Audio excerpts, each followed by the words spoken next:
Falar no Dia dos Pais é sempre um grande desafio, porque eu gostaria que todos vocês se sentissem tocados e alcançados por esta mensagem nesta manhã.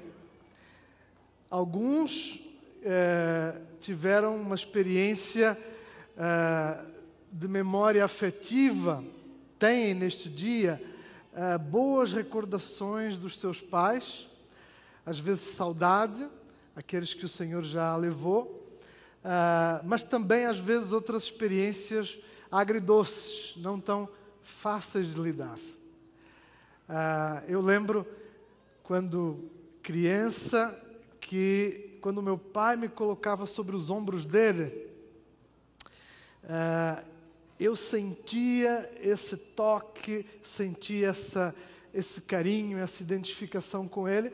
E aí ele me levava, a gente passeava junto. Eu, assim, de onde eu olhava, o meu pai era um pouco mais baixo do que eu, mas de onde eu olhava, a partir dos ombros do meu pai, eu me sentia lá no topo do Everest. Era o lugar mais alto do mundo. Tudo parecia pequenininho. Havia um sentimento de confiança, de segurança e também afetivo, de conexão. Essa é uma memória que eu tenho da minha experiência com meu pai. Talvez você tenha outra memória afetiva. Também outras memórias não tão boas. O meu pai era duro com palavras. Então a gente acabava por receber em casa muito dessa rigidez e não era fácil lidar também com esse outro lado. Nessas coisas, às vezes meio contraditórias, são despertados sentimentos num dia como hoje. Mas acima de tudo eu gostaria que olhássemos para as Escrituras de coração aberto, pais, filhos que somos, que fomos, mães, tocados por esta palavra que vem do coração do grande Pai, o nosso Deus. Amém? Quando o seu pai não esteve lá para você, há um pai que nunca deixou de cuidar da sua vida. Amém? Que sempre esteve atento e que cuida de você até hoje. Então, que esse seja para nós aqui nesta manhã um norte dentro de falarmos desse desafio que o Senhor nos deu como homens de influenciar espiritualmente a nossa família, de ser pais presentes, esposos, cidadãos, amigos, homens que realmente glorificam a Deus. Amém? Quero convidar você a abrir comigo um texto das Escrituras que, numa grande pesquisa que foi feita, com a pergunta: qual é a história mais marcante que você já ouviu? 70% das pessoas responderam esta história que nós vamos ler juntos hoje, que você conhece, já ouviu, mas que, porque é uma parábola, sempre a gente acaba descobrindo muita coisa nova cada vez que a gente lê, mesmo depois de dezenas e centenas de leituras daquele mesmo texto. Eu estou falando do capítulo dos perdidos e achados da Bíblia. No metrô não tem lá o perdidos e achados? Às vezes, quando você perde alguma coisa, você consegue encontrar lá, nesse setor do metrô. E o capítulo 15 de Lucas é esse perdidos e achados da Bíblia. Nós vamos ler este texto e vamos descobrir juntos algumas coisas muito interessantes, relembrar outras, pensando nesse papel que o Senhor nos deu como pais. Lucas capítulo 15, nós vamos ler os primeiros 2 versículos, que diz assim o texto: Todos os publicanos e pecadores estavam se reunindo para ouvi-lo, mas os fariseus e os mestres da lei o criticavam. Este homem recebe pecadores e come com eles. Então Jesus lhes contou esta parábola. E nós vamos parar aqui. Jesus vai contar uma primeira história, que é a parábola da ovelha perdida. Depois, na sequência, verso 8, o Senhor vai falar de uma segunda história, que é a parábola da moeda perdida. A moeda perdida que depois foi achada.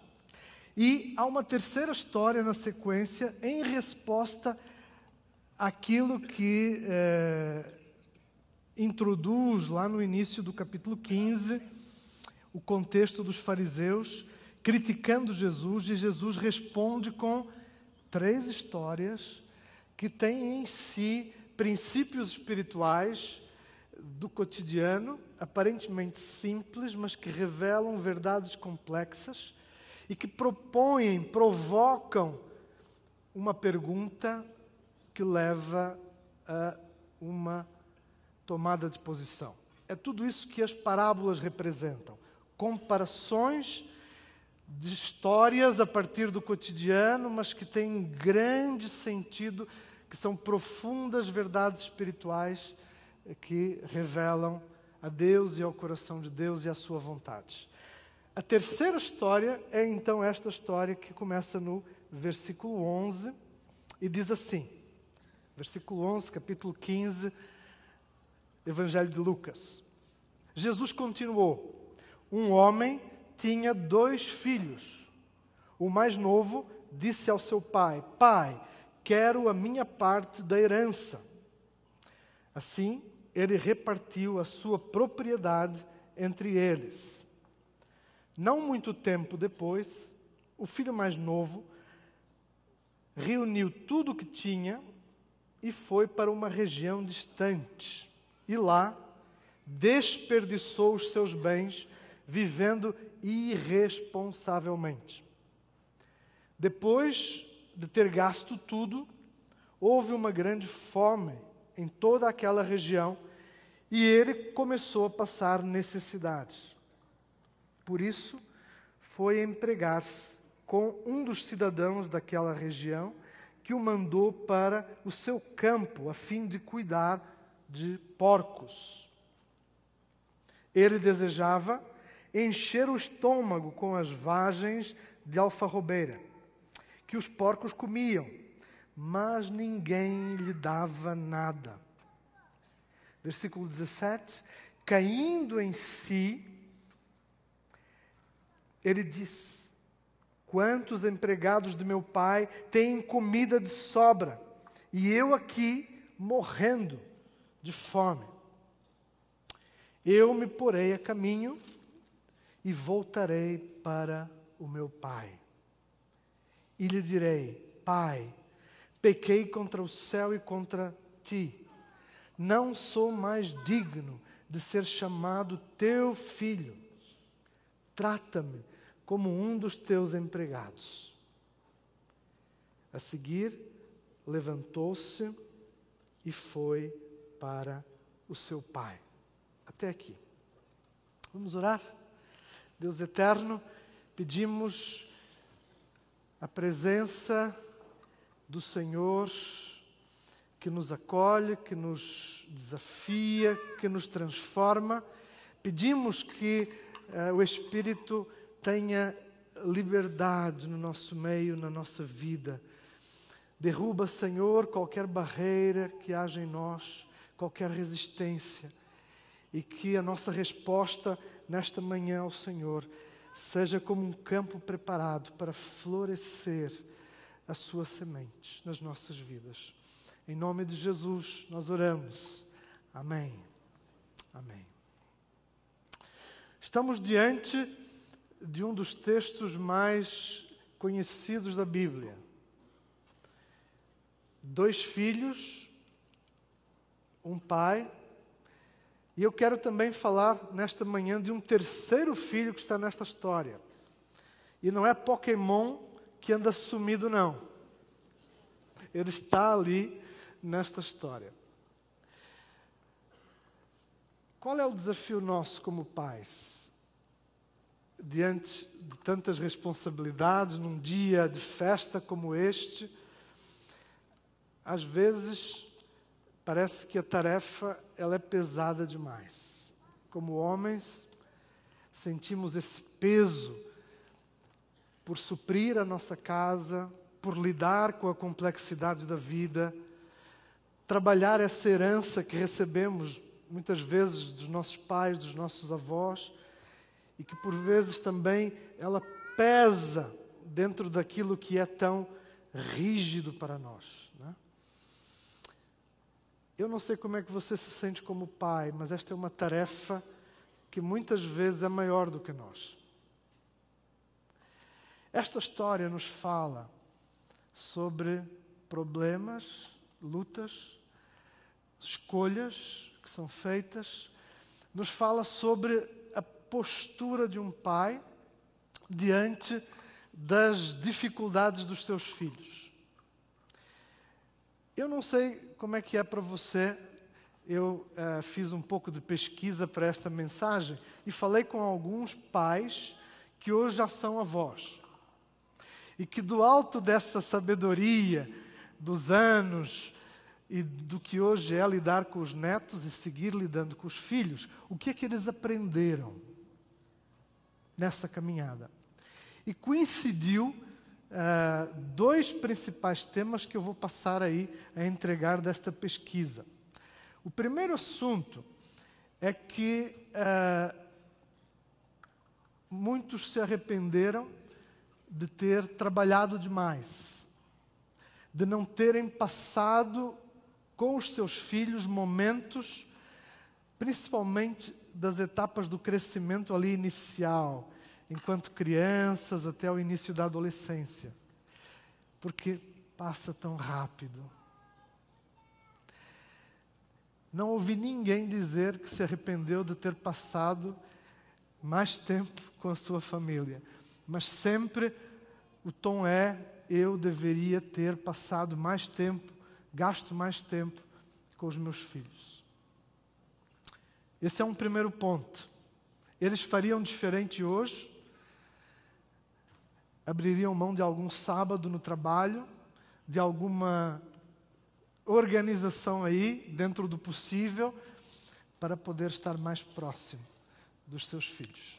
Um segundo ponto que coincide nessa pesquisa é a questão da rigidez. Quem é filho mais velho aqui? Temos alguns. Às vezes lidaram com uma questão que o filho mais velho da nossa história também vai lidar, que é, por sermos os certinhos ou termos que ser aqueles que são os mais responsáveis, parece que a mão na educação pesa mais. A cobrança é maior. E aquilo que na pesquisa surge é que os pais, hoje, com base na sua experiência, hoje sendo avós, eles seriam menos exigentes, menos rígidos na educação dos seus filhos.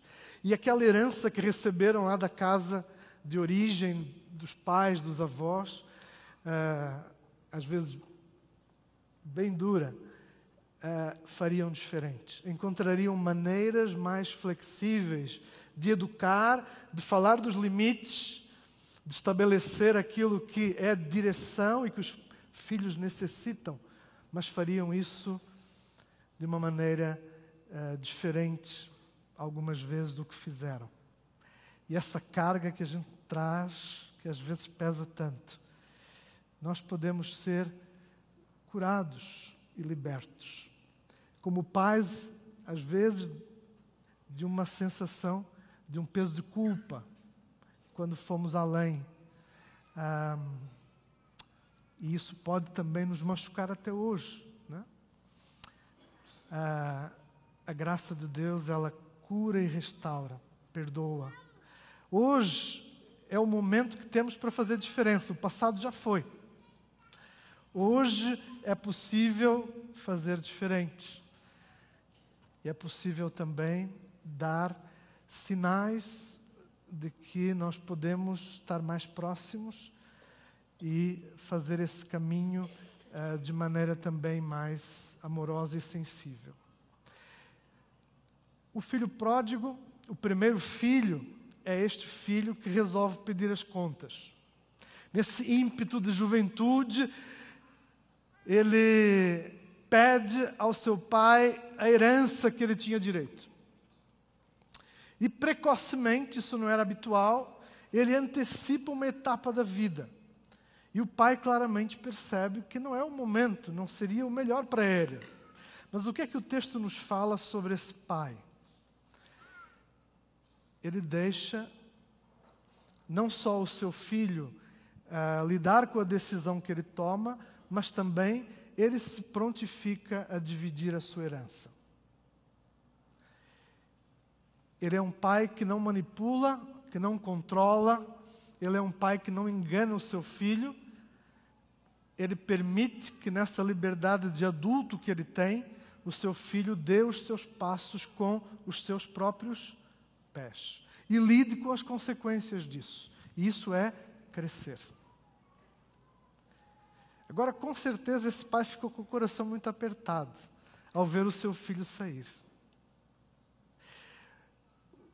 A parábola nos conta que ele vai com muitos amigos de início, festa, aquela alegria toda, e rapidamente a coisa evolui para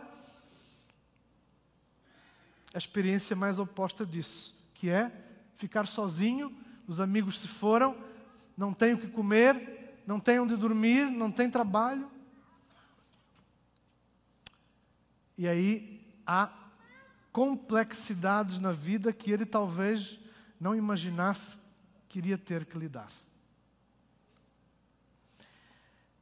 E agora este filho vai lidar com a coisa mais abominável, mais repugnante para um judeu, que é o cuidar de animais tão simpáticos como os nossos porquinhos. Atenção, palmeirenses, há redenção para os porquinhos.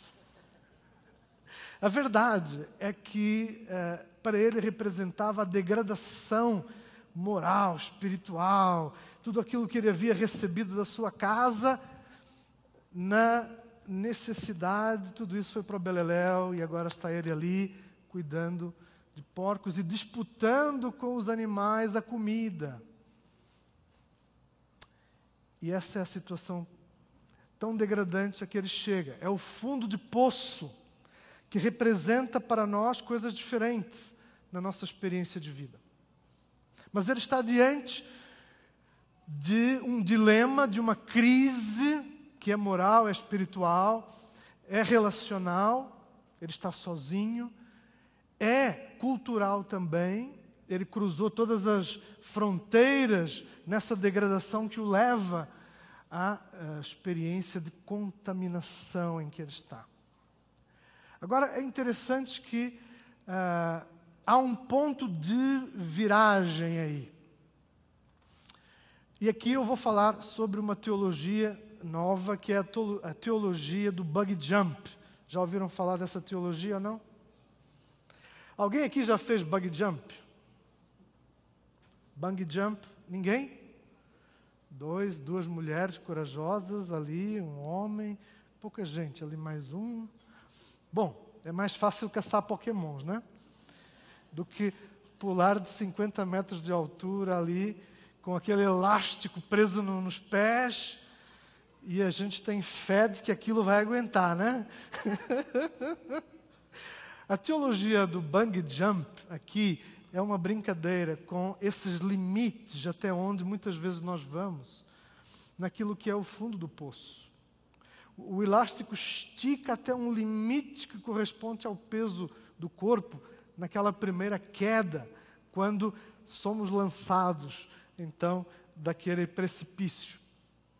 Naquele momento do impacto, há um esticão enorme, e esse impacto ele é recebido, e quem fez diz que é uma coisa meio desagradável. É esse impacto que representa esse fundo de poço em que nós somos desconstruídos, em que alguma coisa quebra dentro de nós.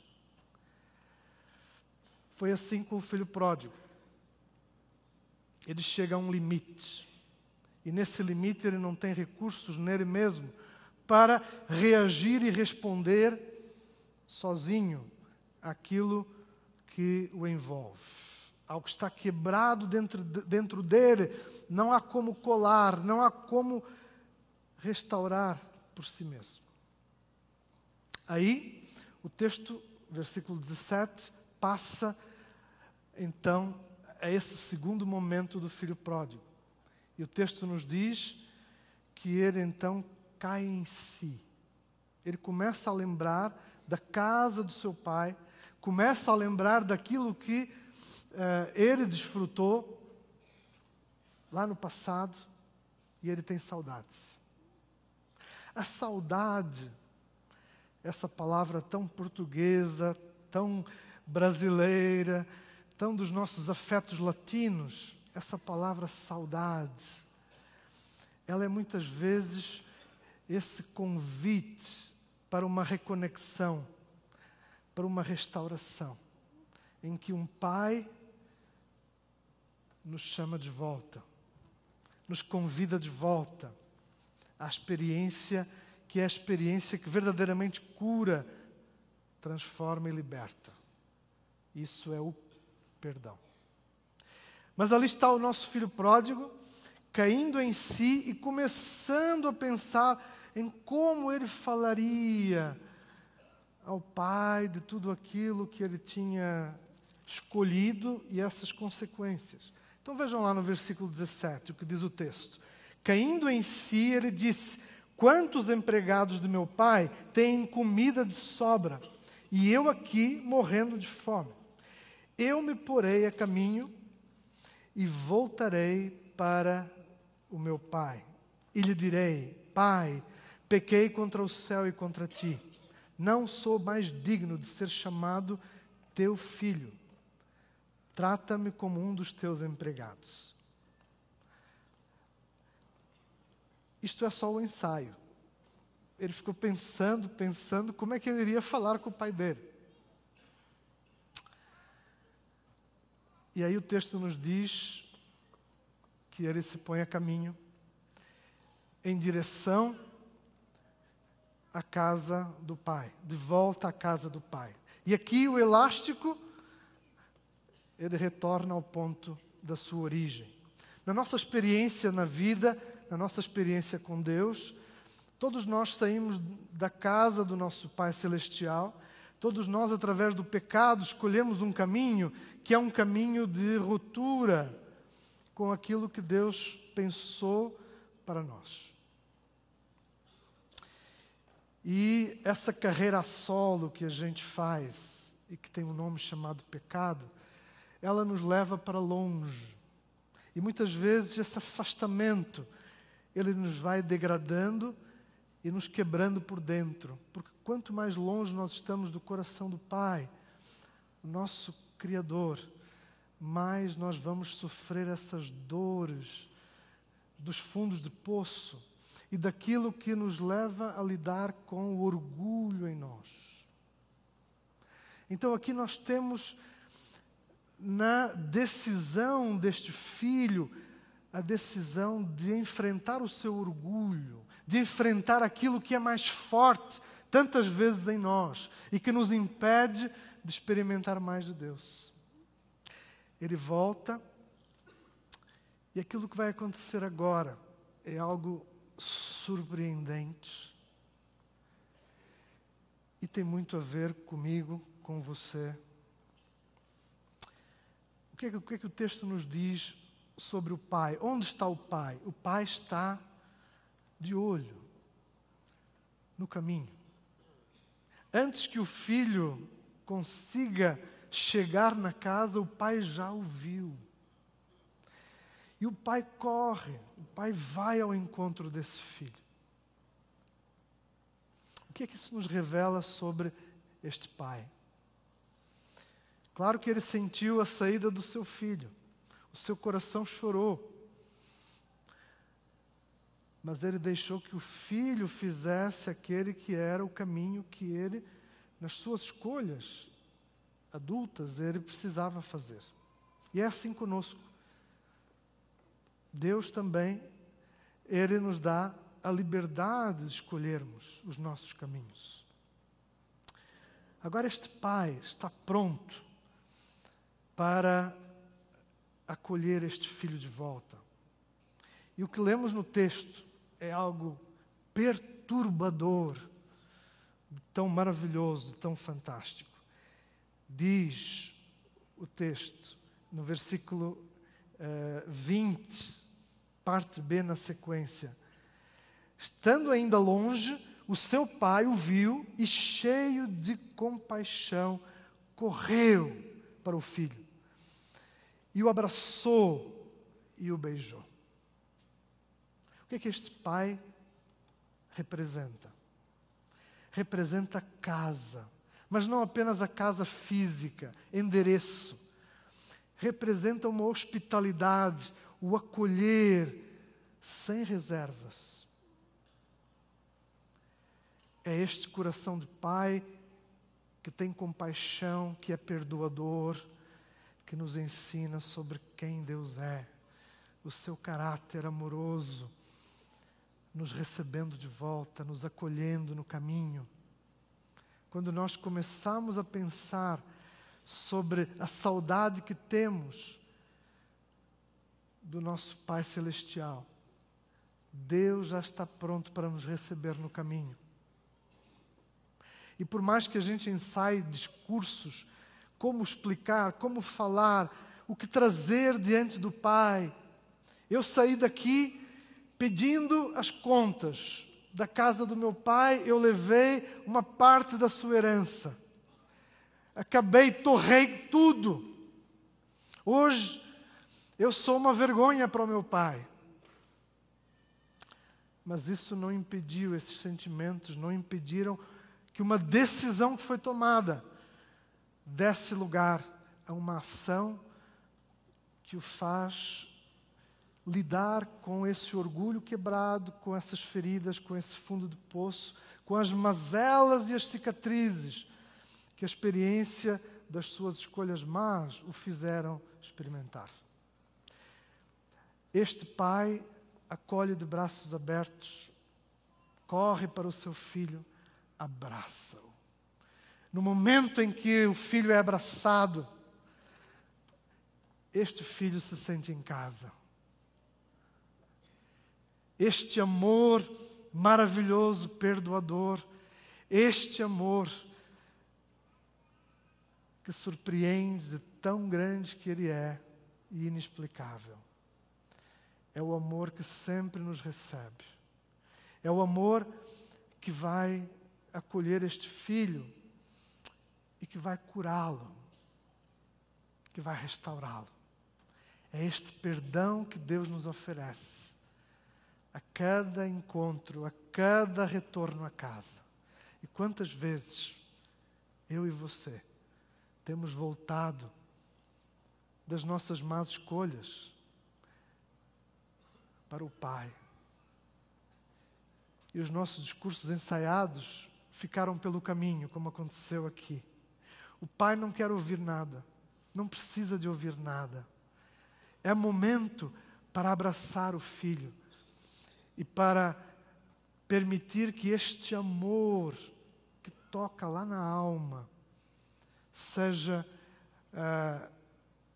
o ingrediente que vai colar aquilo que estava quebrado dentro dele.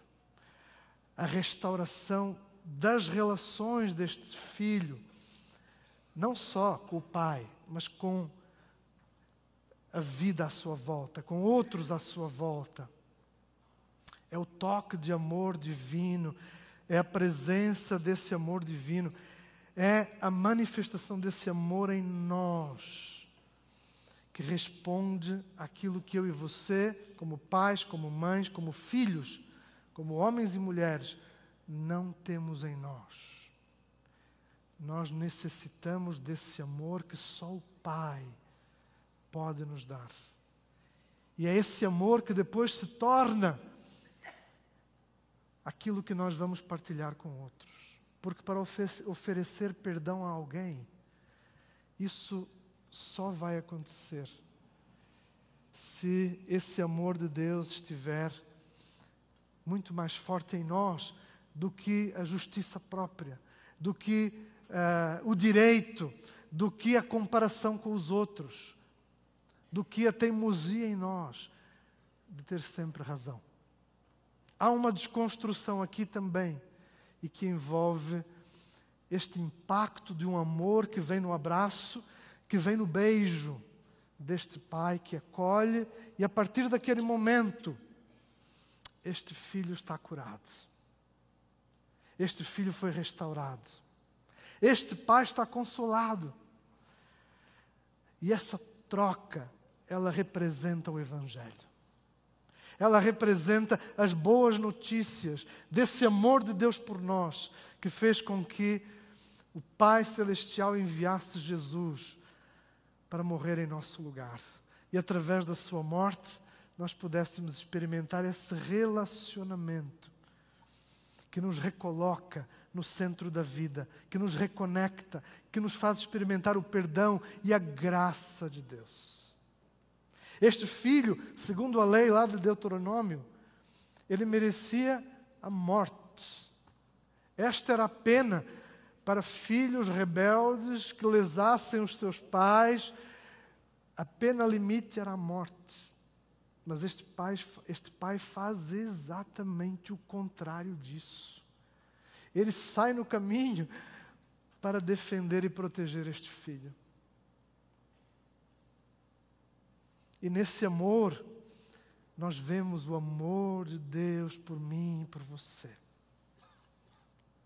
Estas 3 parábolas que Jesus conta, respondendo aos fariseus e aos religiosos, elas respondem a esta nossa insistência de que nós não precisamos nos arrepender. Somos pessoas boas. Praticamos até uma religião, seja ela qual for. Essa justiça própria, essa empáfia que nos faz sentir acima dos outros. A parábola, esta história vai nos mostrar que diante do Pai Celestial, todos nós somos pecadores. Todos nós somos filhos pródigos que necessitamos do amor, da salvação, do perdão de Deus. Amém? Então, quem sou eu? Quem é você? Nós somos pecadores. Porque nós um dia, de alguma maneira, escolhemos este caminho e que nos fez envolver com o pecado. Mas este amor do Pai é maior do que os descaminhos da nossa vida. E até onde o elástico se esticou no buggy jump das nossas rebeldias. Neste retorno do elástico, o Pai nos aguarda. Ele nos acolhe, Ele nos cura, Ele nos trata.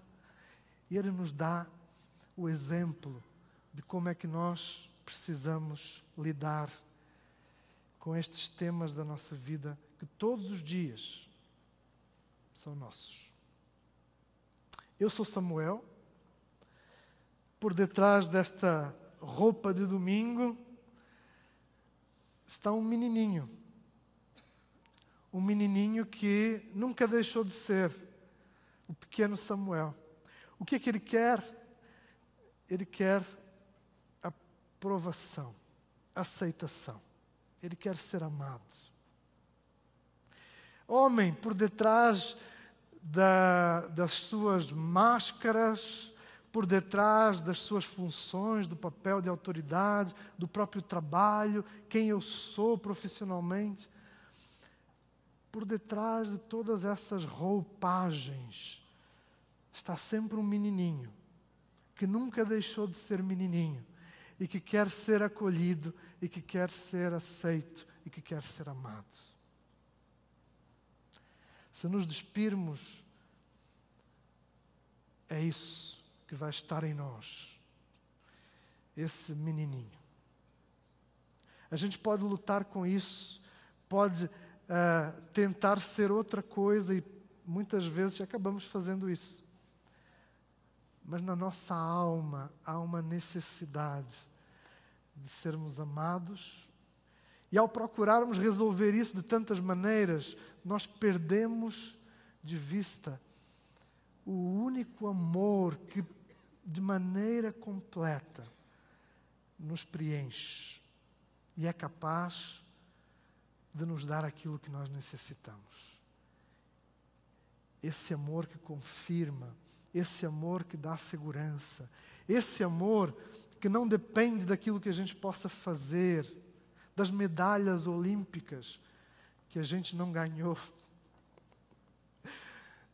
É este amor divino que é capaz de preencher aquele menininho que chora muitas vezes, às escondidas, para que ninguém veja, porque afinal o homem tem que ser homem, não pode chorar.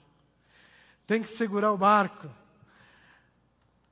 E como é duro isso, esse papel de provedor tantas vezes. Vivemos um momento em que, para muitas famílias da nossa igreja, ser homem, ser pai, tem sido tão difícil, porque não temos os recursos tão claros às vezes. Não conseguimos dar aquilo que gostaríamos. E como isso pesa. Mais do que tentar ser o homem forte, o super-homem, será melhor ser o menininho que corre para o Pai Celestial, e que derrama a sua alma na presença do Pai. E nessa experiência do toque divino, nós somos amados, aceitos. E aquilo que é mais forte do que nós e que a gente não controla, a gente entrega ao Senhor e agradece. Porque sabemos que para os papéis impossíveis que nós recebemos, Deus vai dar um jeito. Deus vai estar conosco. Amém? Ele vai suprir. Mas é pesado demais para nós carregar sozinhos esse piano da responsabilidade. Lutamos com isso. Isso nos faz tão mal. Este Pai que vai ao encontro do Filho é este Deus amoroso, o nosso Deus, que te chama menininho, Fernando, Antônio, José, João, a que você seja mais verdadeiro diante do Pai Celestial. Isso faz bem para a gente. A gente precisa disso. Mas também ser mais humanos e mais sensíveis para poder partilhar isso com outros. Não guardar todo esse peso para a gente. Afinal, esse peso não é só nosso, não. Ele é compartilhado. Não é? Então, este amor cura, restaura. É este o amor de Deus que eu e você conhecemos. É este amor que nos chama de volta para casa. E casa plenamente é os braços do nosso Pai. Ele beija o seu filho. E nessa experiência, o filho não tem mais o que falar. Não há palavras do filho pródigo aqui. Porque o amor perdoa. O amor restaura. O amor faz esquecer. Talvez você hoje precise desse amor de uma maneira muito específica na sua vida. Talvez você tenha resistido e lutado de tantas maneiras aí para ser esse super-homem. Deus quer abraçar você nesta manhã. Deus quer beijar você, quer curar e restaurar essa dor. Ele conhece a sua vida. Ele sabe o seu coração. Venha a este Pai. Deixe que Ele toque o seu coração.